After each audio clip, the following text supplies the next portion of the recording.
Shalom. Hari ini kita akan menemukan kitab Yehezkiel pasal 14. Teksnya ayat 1 sampai 11 dan sudah dibagi dua paragraf.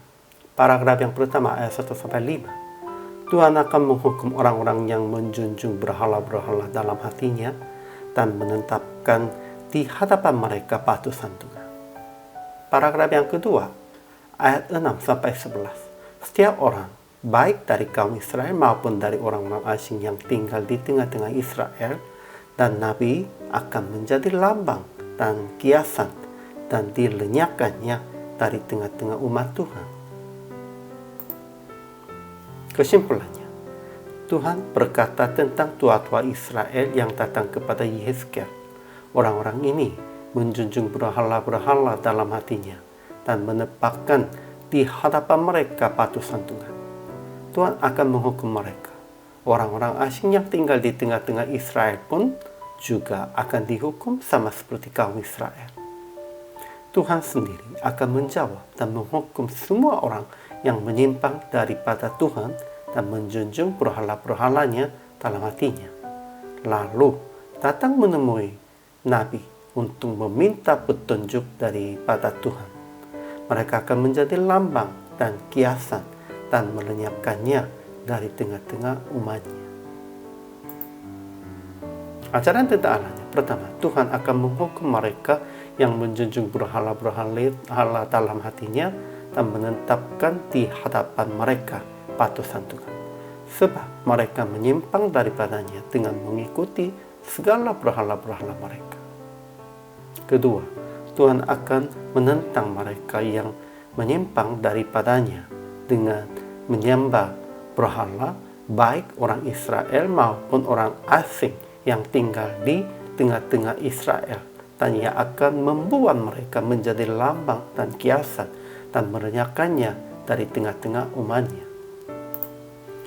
Ketiga, Tuhan akan mengacungkan tangannya melawan Nabi yang membiarkan dirinya tergoda dan menggunakannya dari tengah-tengah umat Israel. Ajaran tentang manusianya. Pertama, beberapa orang dari tua-tua Israel datang kepada Yehezkiel dan mereka mendengar teguran Tuhan dari mulut Yehezkiel. Memang Tuhan menegur mereka, mereka pun juga sudah menetapkannya yang berhala-berhala di hadapan mereka di dalam hatinya mereka. Tetapi itu bukan hanya untuk menegurnya. Tuhan ingin merekanya berbalik kepada Tuhan dengan bertobatnya. Kedua, mereka menjunjung berhala-berhala dalam hatinya dan menempatkan di hadapan mereka batusan Tuhan. Dan mereka menyimpang daripadanya dengan mengikuti segala berhala-berhala mereka. Ketiga, setelah Tuhan menghukum mereka, kaum Israel tidak lagi sesat daripada Tuhan dan tidak lagi menajiskan dirinya dengan segala pelanggarannya. Mereka akan menjadi umatnya. Kemudian aplikasi hari ini. Pertama, mendengar teguran Tuhan sekalipun pahit dan susah hatinya. Kalau menegur itu artinya Tuhan masih menerimanya sebagai anaknya, umatnya. Kalau tidak tegur, itu sudah bukan anaknya. Kedua, jauhi berhala-berhala dan jangan menetapkan di hadapan Anda berhala-berhalanya yang lebih berharga daripada Tuhan. Apapun itu menjadi berhala, jauhilah itu. Janganlah menetapkan itu. Ketiga, jangan membiarkan dirinya dalam godaan, lari dan menghindari dari itu. Kalau ada godaan, kita harus lari itu atau menghindarinya.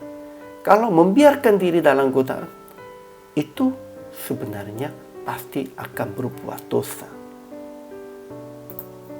Sehingga praktik hari ini, ingat hati Tuhan yang tidak membiarkan umatnya dalam penyembahan berhala dan perbuatan yang keji.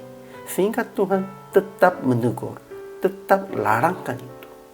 Dan jangan membiarkan dirinya juga dalam godaan secara duniawi dan secara agamawi pun. Janganlah membiarkan dirinya dalam godaan. Tetap usaha akan lari dari godaan itu. Inilah orang percaya. Dan inilah hamba Tuhan.